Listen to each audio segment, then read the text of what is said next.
friends, welcome back to my channel, or welcome to my channel if you haven't been here before.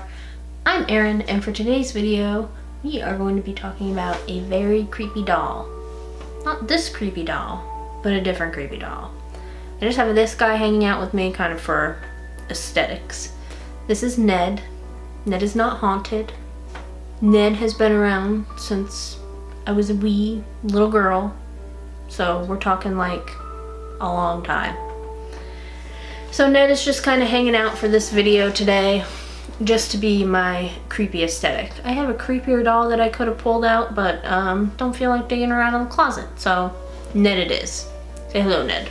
No. So anyway, we're gonna keep going down the creepy themed road that we've been going on. I haven't really had time to go out and buy stuff as of late or buy anything online, so my haul videos are taking a short break for now, so I figured I'd go down my next favorite thing, which is creepy stuff. Now, a few videos ago, I had posted about whether or not Ghost Adventures Live was scripted. And in that video, I talked about one of the haunted artifacts that is found in Zach Bagans' Haunted Museum in Las Vegas, and that is Peggy the Doll.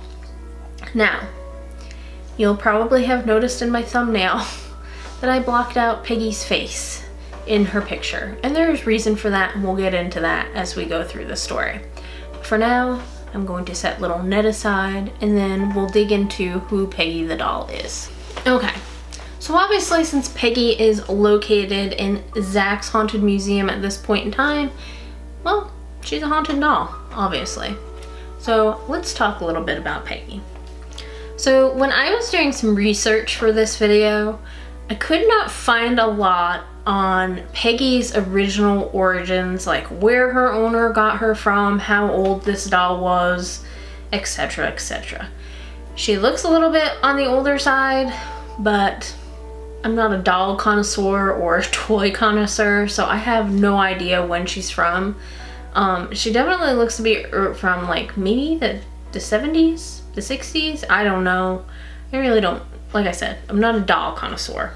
I will post a picture here of a different picture of Peggy other than the one that was in my thumbnail for this. And as you can see, it's pretty hard to believe that this sweet looking blonde-haired, blue-eyed doll could cause such havoc, but apparently she has. Now, obviously some people just find dolls creepy in general, so I don't know, maybe you think that Peggy, you know, dressed up as normal Peggy instead of Peggy with a crucifix around her neck is pretty creepy. I think that she looked like a normal doll in the other pictures, but now she looks a little bit more scary in her white dress with her cross around her neck, and of course she's a lot more scary because of the story behind her. So, from what I could find out, Peggy's original owner lived over in the UK, and she handed this doll over to someone else because she became terrified of it. She turned the doll over to Jane Harris, who is someone in the UK who is known to collect haunted dolls. In fact, she has a website that I will link to into the description if you want to check out her website. And this is the woman who took Peggy from Peggy's original owner, and she is a paranormal investigator as well as a collector of haunted dolls. So you may be asking, well, why the heck did Peggy's original owner get rid of Peggy? Well, apparently it started off with Peggy's original owner having terrifying nightmares. She would wake up from these nightmares being all hot and sweaty and shaking. Now, I don't know if you've ever had night terrors before. I have, and I've woken up like that, and they're pretty bad. So to be having them all the time would just be awful. So for some reason, she linked these nightmares to the doll, and no matter where she put the doll, like in her house, far away from her, in a different spot, apparently the nightmares just kept coming. Now, they didn't really go into detail about what said nightmares were, so I don't know how she linked these nightmares to the doll. Maybe she ended up like the doll was in the nightmares. I'm not really too sure because they didn't go into too much detail about that. Well, I guess the straw that broke the camel's back was that Peggy's original owner fell ill. And she was quite sick for quite a while, I guess. And once she finally recovered from this illness, she said that the doll just had to go. She literally believed there was no other option than to find the doll somewhere else to go, and that the doll was actually the reasoning for all the bad things that were happening to her and her illness. So that is how Peggy ended up in the hands of Jane Harris. Now, Jane feels that the reason that Peggy's owner ended up giving her this doll was that she happened to look up haunted dolls online and stumbled across Jane's website, because it is a top hit if you put in haunted dolls. So she thinks that that's how Peggy's original owner came to figure out that she should be the person that takes Peggy from her. Now, once Jane had the doll, she had several psychic mediums come to see the doll and take readings of the doll. I guess that's how you would say that, take readings? Probably do readings of the doll. Like I said, there were several psychic mediums who came to look at Peggy and kind of read her, and they definitely said that there was some kind of spirit attached. Now, some people said that there was a female and a male spirit attached, while some just said that there was only a female spirit attached. And in fact, that's how Peggy ended up getting her name Peggy. Was, I guess, one of these psychics asked the doll, the spirit attached to the doll, what her name was, and she said that her name was Peggy. Thus, Peggy the Doll was born. Now, like I said, some say that there is a female and a male spirit attached to this doll. According to what I've read, the male spirit has never come forward and said what his actual name is. However, in addition to not giving his name, he is seen as a mean and nasty spirit. Now, if you know about demons, demons don't like to give their name, because once you get their name, you can pretty much tell them to go scratch and get rid of them. So that entity in itself is what kind of has labeled Peggy as being possessed by a demon, rather than just this female spirit that is attached to her.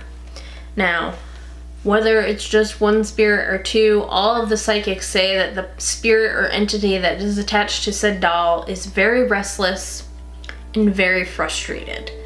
So, not a happy lost soul, so to speak.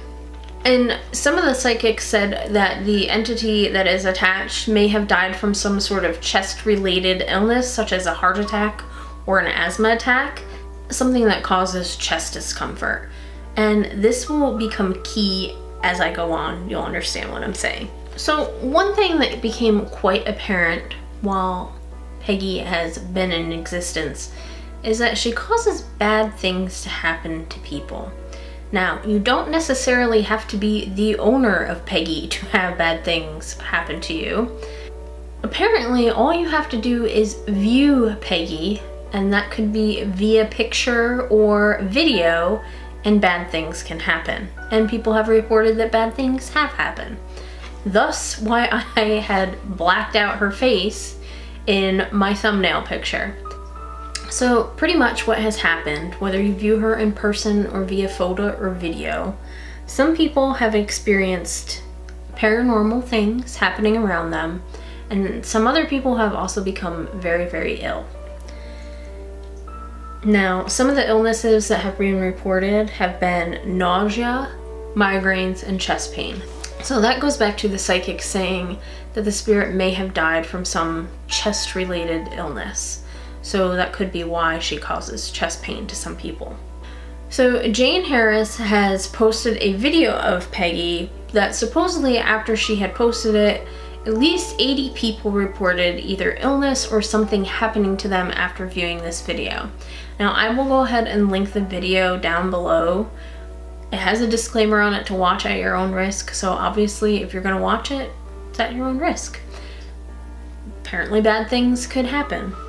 And apparently even one woman claimed to have had a heart attack after viewing this video and seeing Peggy. Some other unfortunate things that have happened to people who have viewed Peggy is they have had pets pass away, or they have experienced paranormal things like lights blowing out all of a sudden. Now, that being said, I personally have not watched Jane Harris's video that she has of Peggy. I have viewed pictures of Peggy. I'm talking about Peggy now. I've done research on Peggy. I'm not gonna lie, after the first time I did some research on Peggy, I did begin to feel ill in the middle of the night. but the logic in me is saying that I ate something that did not agree with me that night, so that's probably why my stomach was upset.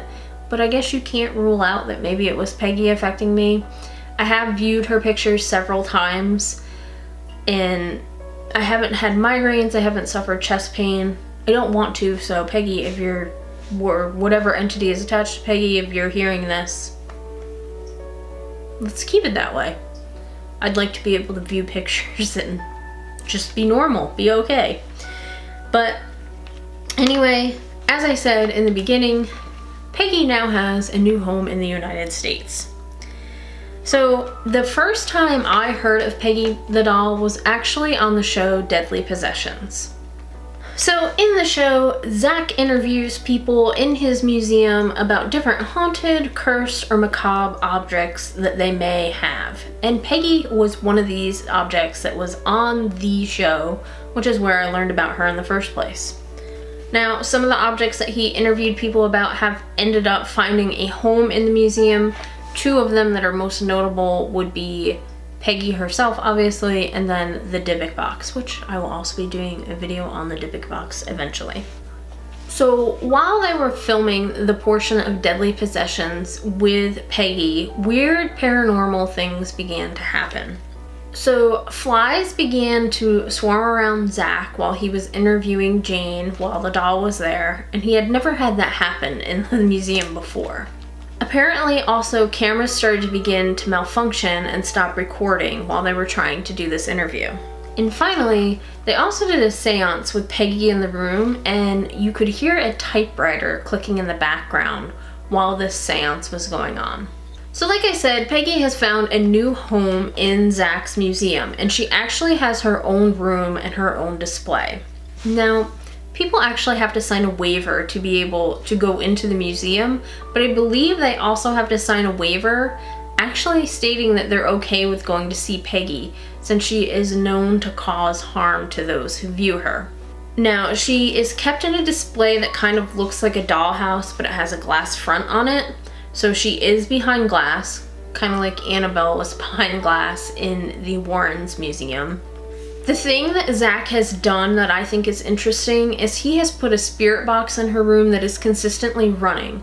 So when you go to the museum and you view Peggy, you can actually try to speak to her. My understanding is that he actually has something in there too where he can see what's being said over the spirit box even when nobody's in there. So Peggy has means to communicate at this point. Now, my understanding is from the live thing that if she has a lot of visitors, she tends to be quiet. Now, she didn't have a lot of visitors on Halloween night, obviously. It was just a few that were in the room. But I have a feeling that whatever entity is attached to her is obviously very intelligent, so they probably knew they were on TV type of thing. And maybe they're tired of playing this charade of, you know, hey, I'm not a puppet type of deal, like, I'll speak when I want to speak. So she didn't really have too much to say on there. But my understanding through different clips that he's posted on Instagram, I think back when he was posting on Snapchat, he had a few, and on Twitter, is that Peggy tends to be very intelligent when she speaks. She's known to give intelligent responses through the spirit box to questions that you ask her, and she pretty much lets you know what's on her mind. So, overall, it seems that Peggy has kind of found her happy place in the Haunted Museum. People do get ill when they go view her, so she's still up to her old tricks. I know some people are probably wondering why Jane gave the doll to Zach, and she felt that more people would be able to appreciate Peggy if she was in a museum like Zach has. My understanding is that Jane doesn't have like an actual museum where people can go see what she has. She just has a website with the different haunted dolls that she has. So she knew that Peggy would be in good hands, and my understanding is that there is still communication between her and Zach as to what will happen with Peggy. I don't think that Peggy is actually Zach's. She's kind of more on loan, so to speak. So should he decide to take her off display, I'm sure she will end up going back to the UK to be with Jane. Because my understanding from the Deadly Possession show is that Jane had quite a weird bond with Peggy, and So they're kind of pals almost, which is really creepy if you think about it. Now, if you're feeling brave and you want to see what Peggy looks like without her face blocked, I will go ahead and show you the pictures now.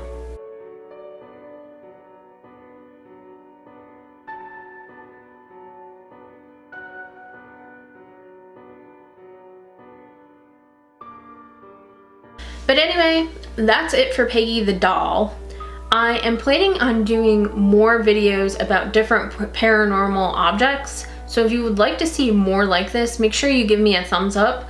And also, if you would be so kind, if you know of any haunted objects that you think would be interesting to do a video on, leave them down in the description below, and I'll definitely give them a look and research into them and probably make a video about them. So anyway guys, like I said, if you like this video, go ahead and give me a thumbs up. If you want to see more videos like this one, make sure you hit the subscribe button, and I will see you guys next time. Bye!